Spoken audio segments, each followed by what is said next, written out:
La version 2 des Chaturanga Dandasana, c'est quasiment identique, mais l'on va délier les avant-bras et les coudes.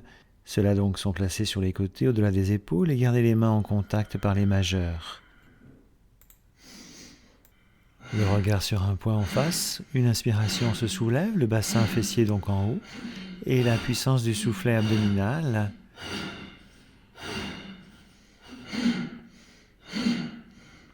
La visualisation de l'axe ou de la Sushumna. Contraction de la base, le regard sur le point, la langue positionnée, l'inspiration, la tenue poumon plein, et l'expiration, on relâchera tout. Et l'on viendra savourer. Ça inspire, ça expire, on prendra le temps. La deuxième variation de la deuxième version de Chaturanga Dandasana consistera donc à une adaptation. On va poser les mains bien à plat, les index et les pouces en contact, et les coudes et les avant-bras sont écartés pour former un beau triangle avec ses avant-bras et mains. On se place en appui sur les orteils et on se soulève sur une inspiration, le regard bien posé en face sur un point. Les inspirations profondes, lentes, longues, et les expirations pareillement.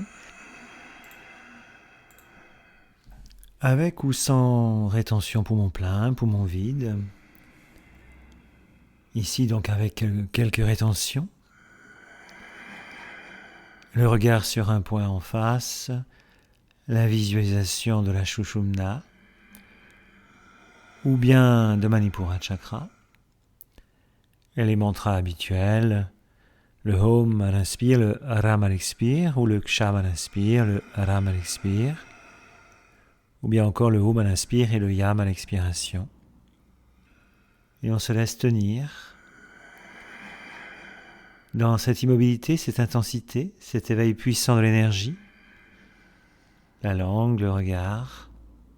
Cette deuxième variation est assez intense et on peut se la proposer avant la première variation.